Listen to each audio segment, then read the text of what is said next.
Hello, I'm Jenna. Growing up in a cozy suburban home, I always felt overshadowed by the towering presence of my older sister, Alexa.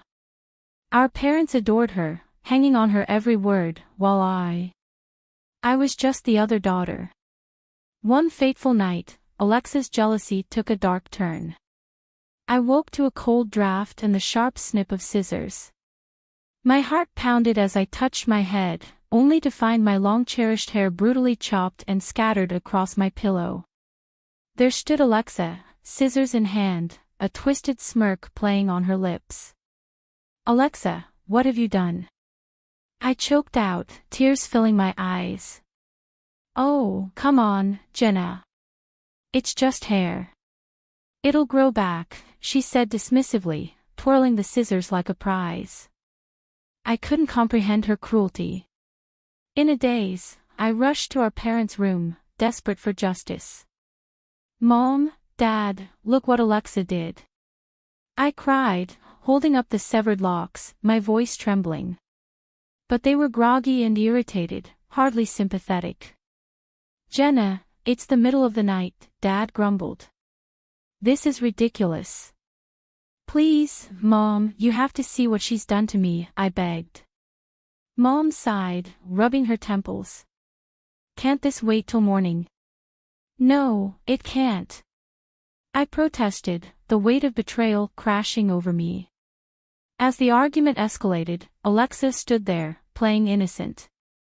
"I was just trying to help her," she said sweetly. She always complained about how long her hair was. "Help? You call this help?" I was incredulous. Our parents exchanged weary glances. "Jenna, maybe she was just trying to." "To what, Mom?" "Ruin me." I cut her off, feeling the sting of injustice.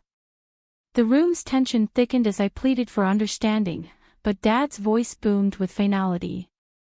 "Jenna, that's enough. We won't tolerate this ingratitude and disrespect." "Disrespect?" I echoed, my voice breaking. "I'm the victim here." Mom's ultimatum was ice cold. "Either apologize to Alexa or leave. Apologize for being attacked in my sleep." The unfairness was suffocating. My heart shattered as I realized I was alone, even among my own family. With tears streaming down my face, I grabbed a few belongings and stepped out into the night. The door slammed behind me, echoing my devastation. Alone and betrayed, I wandered through the silent streets, my suitcase my only companion. When I reached Lena's apartment, it felt like a beacon in a storm. She opened the door, her eyes widening in disbelief. "Jenna, what on earth happened?" "They kicked me out," I said, the tears spilling over. Lena ushered me inside, offering a safe harbor. As I recounted the night's events, her shock turned to outrage. "Stay here as long as you need," she said firmly. But staying wasn't enough. I needed to find my footing, so I threw myself into work, waitressing by day, cashiering in the evenings, and dog walking on weekends. The grueling hours slowly nurtured a sense of independence. Then, one day, Mr. Jasons walked into the diner. An elderly man with kind eyes, he always left generous tips. "You're such a hard worker, Jenna. Ever thought of a quieter job?" he asked. "A quieter job?" I echoed. "My bookstore," he replied. "I could use someone trustworthy to help run it." His offer was a lifeline. Working at Jason's Books felt like coming home. Surrounded by the musty scent of old books, I found solace. Mr. Jasons believed in me in ways I never believed in myself. "You're meant for bigger things, Jenna. Don't let this define you," he'd say. His words echoed as I sat across from Miss DeCosta, a sharp-minded legal advisor recommended by a bookstore regular. Her office was cluttered with books and legal files, a testament to her busy career. "Your parents kicking you out like that, it's not just morally wrong. It's legally questionable," Miss DeCosta said, poring over the notes I made. "So there's something I can do?" I asked, hope mixed with uncertainty. "Yes," she said. "But it'll require work, evidence, documentation, anything to support your story. It's your word against theirs, but if we can prove a pattern of behavior, we might have a case." I left her office not just with advice, but with a mission.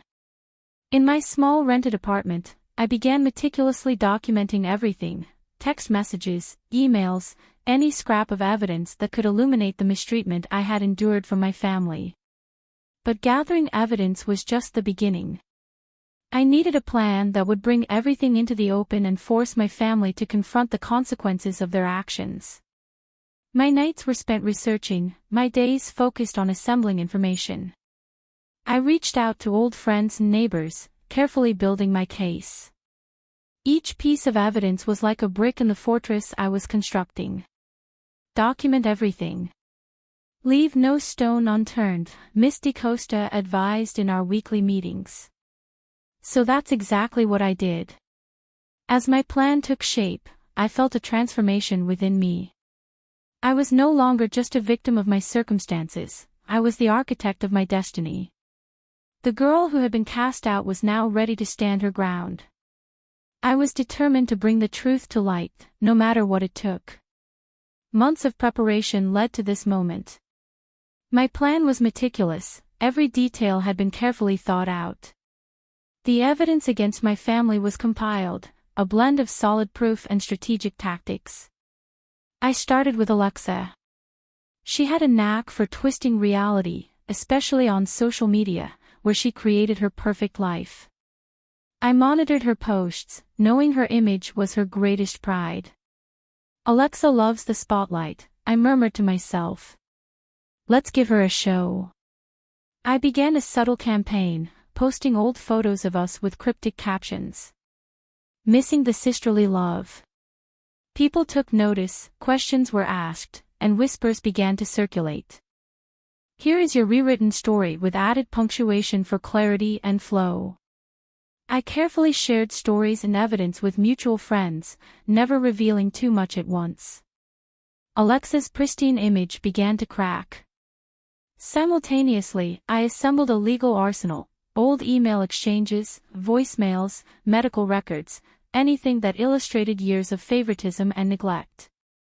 Miss DeCosta was instrumental, guiding me through the complexities of the legal system. "The stronger your case, the harder they'll fall, Jenna," she encouraged. With everything ready, I waited for the perfect moment, our extended family's annual reunion. It was the ideal stage, an audience composed of everyone who needed to hear the truth. As I walked into the gathering, I felt the tension. Alexa greeted me with a forced smile, while my parents barely hid their disdain. Dinner was a haze of superficial conversation and strained politeness. Then, as everyone settled in the living room, I stood up and cleared my throat.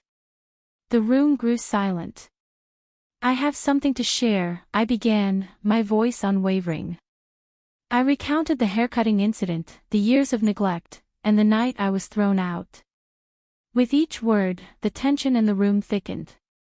My parents and Alexa sat frozen, their faces a cocktail of fear and anger. "Jenna, what is this nonsense?" Dad spluttered. "It's not nonsense, Dad. It's the truth." I held up the evidence: photos, emails, testimonies. The reality laid bare sent the room into chaos. Disbelief and outrage erupted. "Alexa, how could you?" one aunt exclaimed. "Jenna, why didn't you ever say anything?" a cousin asked, aghast. Amid the uproar, I made a call. "Miss DeCosta," I said, my voice steady. "It's done. They know everything." "Good," she replied. "I'll take it from here." As the night unraveled, the facade of my perfect family crumbled. Legal proceedings were initiated, and my family's reputation was left in tatters. For the first time, I felt a sense of closure. The road ahead was still long, but justice was within reach. The courtroom, a stark contrast to the chaotic reunion, felt both intimidating and empowering. Everything was calm and orderly, yet charged with anticipation. I sat next to Miss DaCosta, composed but anxious. "Miss DaCosta, are we ready for this?" I whispered. "We've been ready, Jenna. Today, justice will be served," she replied, giving me a reassuring smile. As the judge called the court to order, the silence was deafening. Miss DaCosta began our case with calm, confident precision, presenting the emails, the photos, the testimonies.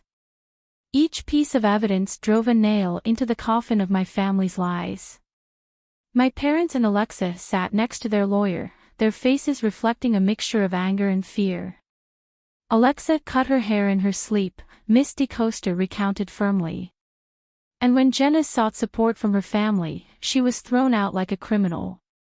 The judge listened intently, occasionally nodding as the story unfolded, gripping the courtroom. When it was my family's turn, their lawyer attempted to minimize the events, dismissing them as ordinary family disagreements. "It's just sibling rivalry," he argued. "Sibling rivalry?" I blurted out, unable to contain myself. "They left me homeless." The judge cautioned me to remain quiet, but I could see a hint of sympathy in his eyes. The proceedings dragged on, yet with every word spoken, the truth became increasingly undeniable. In the end, the judgment was swift and just. My parents and Alexa were found guilty of emotional abuse and wrongful eviction. The sound of the gavel striking was like music to my ears. Outside the courtroom, I was greeted by a crowd of supporters and curious media. The story had resonated with the public, a tale of family betrayal and a battle for justice. "Jenna, how do you feel about the verdict?" a reporter asked. "Relieved," I replied, feeling the weight of years finally lifting off my shoulders. "And hopeful. This isn't just my victory, it's for anyone who has ever faced family injustice." In the weeks that followed, I turned my story into a force for change. I spoke at events, joined support groups, and worked alongside Miss DaCosta to assist others grappling with similar family legal issues. My life had taken an unexpected path, but I embraced it wholeheartedly. From the depths of despair, I had emerged stronger, more determined, and empowered. I found peace not just in the justice that was served, but in the knowledge that my story could inspire and uplift others. My family faced the consequences of their actions, and their once perfect image was shattered. I didn't rejoice in their downfall, but I did feel a sense of closure. Looking forward, I knew the road wouldn't always be easy, but I was prepared for whatever lay ahead. The toxic people in my life had faced their karma, and I, Jenna, had found my triumph. And now I have a question for you. If you were in Jenna's position, would you have chosen to legally confront your family, or would you have sought a different path to find closure and move on? This choice is full of emotional and moral complexities.